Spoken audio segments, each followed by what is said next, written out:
You act so high and mighty just for paying the house loan. If I put my mind to it, I could easily pay it on my own, too. I don't recognize remote work as a real job, no matter how much money you earn. You're no better than a need, so don't talk back. The husband, who used to be kind before marriage. Before I knew it, he turned into a lazy man who only thinks about slacking off. Today, too, he showed no signs of remorse, while he refused to work or do house chores, and just kept playing around. Okay, I understand. I'm sorry for stopping you. Have a good time. Tom, grumbling as usual, heads out to play again today.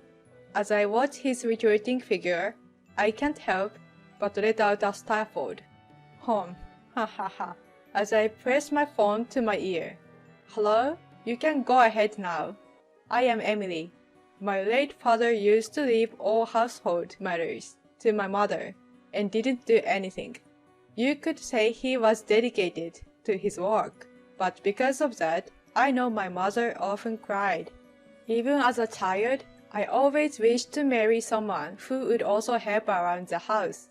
As an adult, I was making a living through remote work, but because I had a lot of work at home, my opportunities to meet people significantly decreased.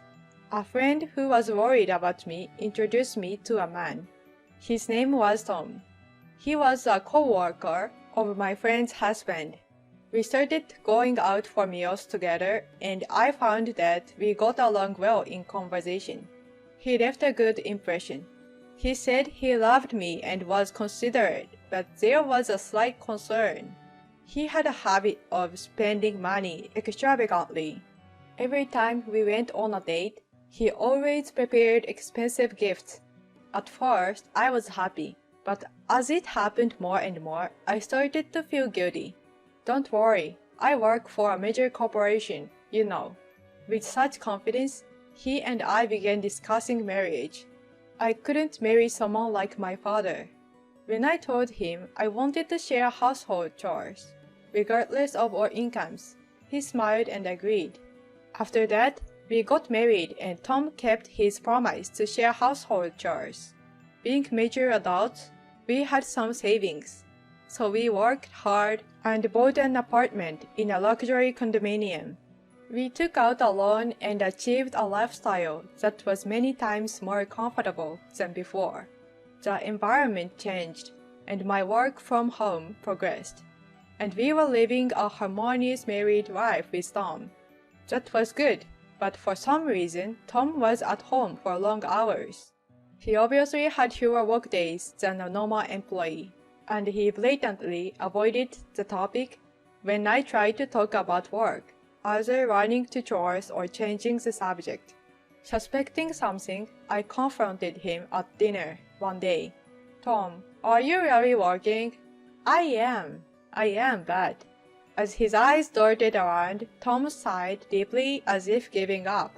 Actually, I was a contract employee. I exaggerated a bit, because I wanted you to think I was a good person. I'm sorry. Moreover, that contract was terminated just after he and I got married, and now he seemed to be killing time outside pretending to go to work. Indeed, he said he was a colleague of my friend, but he didn't say he was a full-time employee.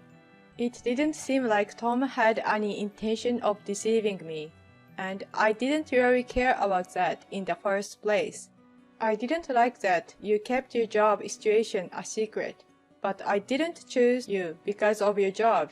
I chose to marry you because you promised not to neglect household chores and were willing to cooperate. You can find another job. We can get by on my income, so we'll manage with living expenses. At my words, Tom, with faint tears in his eyes, thanked me and nodded. After that, Tom promised to take the lead in household chores until he found a job. I appreciated his offer. I could focus on my work, and I trusted Tom's careful housework. In fact, I even began to think that it might be fine for Tom to remain a stay-at-home husband. However, his dedication only lasted for the first few months. Gradually, Tom's housework became sloppy. He would pile up the dishes, and the laundry was often wrinkled. The frequency of cleaning the house decreased, and dust started to gather on the shelves. Were the tears he showed me that day a lie? Finally, he stopped doing the chores, and the sink was about to overflow with dirty dishes.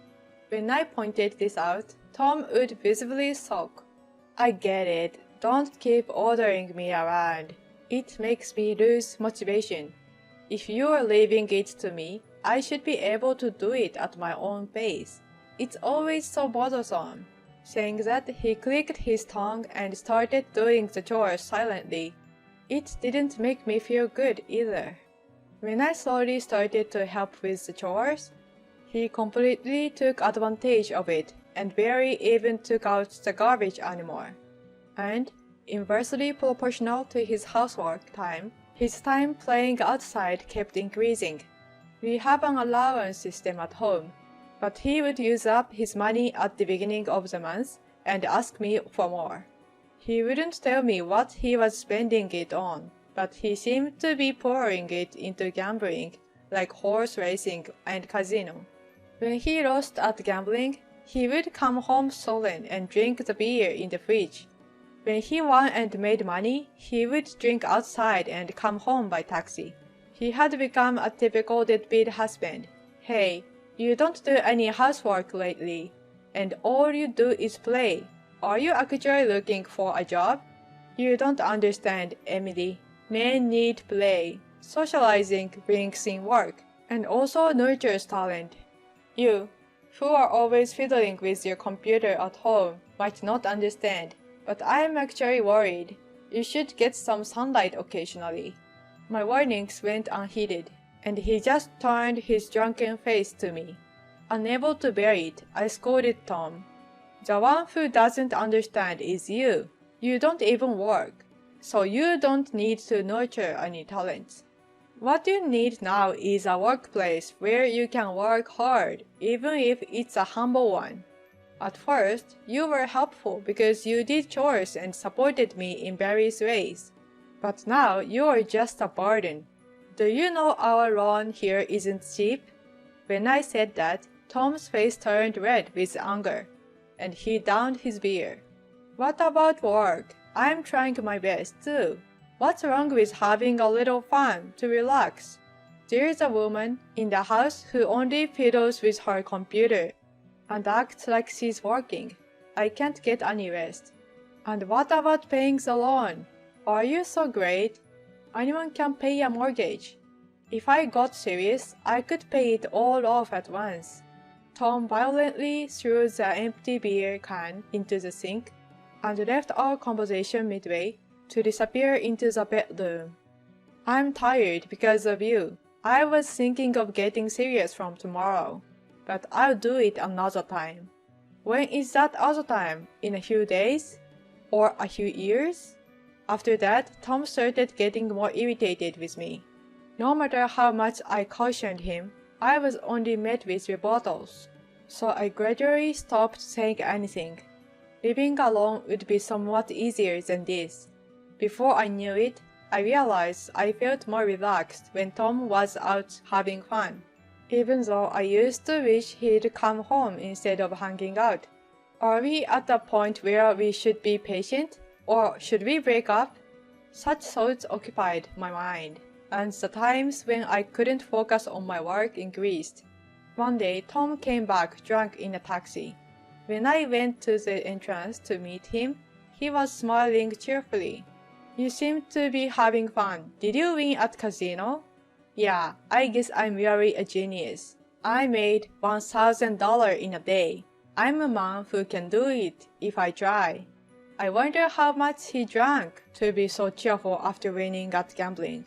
He seems happy to have earned $1,000, but has he ever thought about how much he spent to get that money? If he was really a genius, he should lament that such a small profit is actually a loss. I didn't say it out loud, but that small amount of money can't even pay off our loan. Oblivious to all this, he happily fell onto the bed. I easily changed Tom, who was already snoring, and tossed his clothes into the laundry basket. Then something fell out of the pocket of the clothes he changed out of.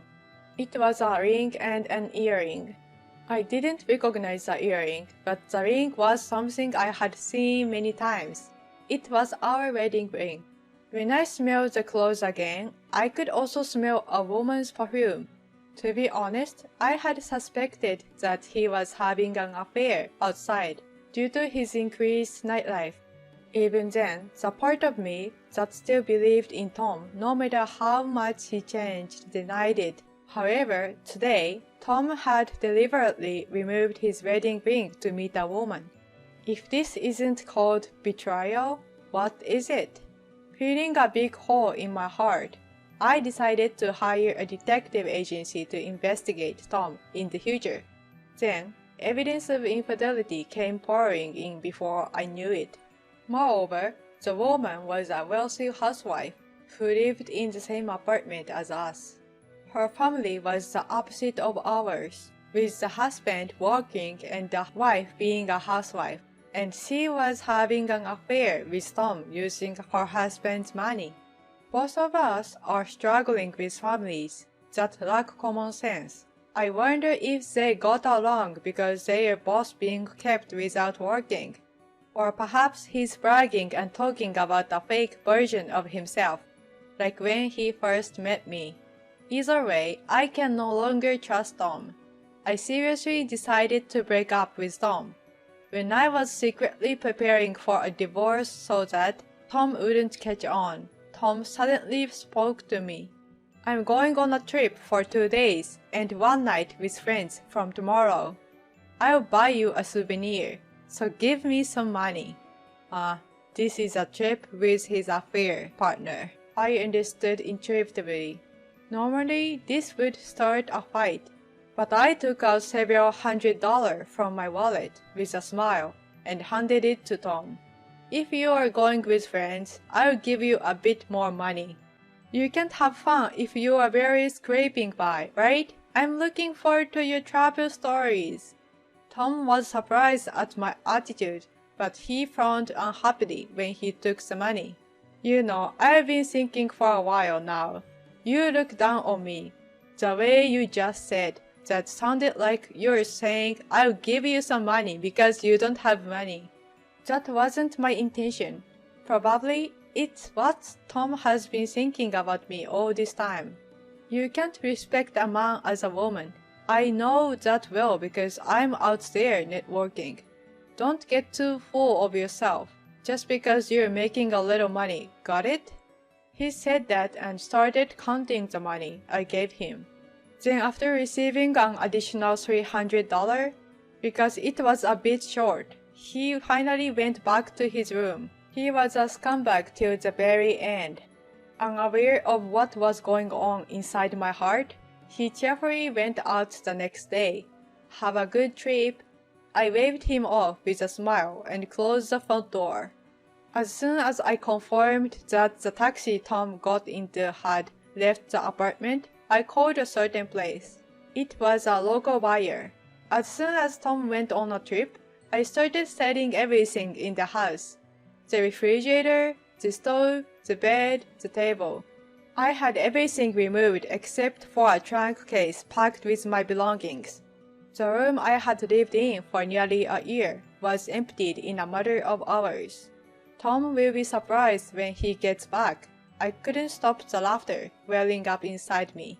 I thought I might feel a little sad looking at the empty room, but I didn't feel that way at all. On the contrary, I was filled with a sense of liberation from the pain I had been through. I moved to a hotel and decided to live there for a few days. I wonder what Tom, who has no money, will do. The next day, I received a call from Tom, who must have come home. As expected, he was terribly upset. Emily, this is terrible. The house is completely empty. Where are you now? I'm fine, so don't worry. And I've put that room up for sale. So you better start looking for a place to live too. What are you talking about? To the shouting Tom, I continued the conversation as it was. Also, I'm divorcing you. I'll ask my lawyer to contact you from now on. You might hear from them tomorrow. Make sure you find a job so you can at least pay your cell phone bill. Don't mess with me. Do you think you get away with doing something like this all of a sudden? Well, it's cuter than your affair, isn't it? After sending a few photos of the affair I had received from the detective agency, Tom was bewildered and lost for words. You'll be fine. After all, you're amazing when you're serious, right? Good luck. After hanging up the phone, I blocked the incoming calls that kept coming in. Then I decided to send a certified letter about the affair to the home of the other woman as well. More than trying to disgrace the other woman, I wanted to help her deceived husband. I received a thank you message and a divorce report from the husband right away. We laughed inappropriately, feeling like we had been exorcised. It was a night when I felt that everything was finally over. Apparently, Tom had a hard time finding a new home after losing his house. He thought he could afford it himself, but when he looked around, nowhere was cheap and there were hardly any places where the unemployed Tom could afford. Abandoned by his mistress and without any other options, he finally found an apartment. It was a small room with no bath. Apparently, he's juggling multiple part-time jobs to pay property division to me and the husband of his mistress, all while living in such a poor environment. Sometimes, as I walk through the town, I pass by the convenience store where he works. He doesn't have the energy he used to have when we were married. He seems completely exhausted from daily labor. I just pass by without saying anything in particular. I guess I won't have anything to do with him anymore. For the time being, I think I'm fine without getting married. I'm earning at least $5,000 working from home, so I'm not struggling with life. Besides, thanks to my life with Tom, I've gotten used to handling all the housework while working. Maybe I'll go on a trip if I get some time to relax a little. It wouldn't be bad to use the time I've finally got for myself. Humming a tune, I flip through travel magazines, wondering where to go.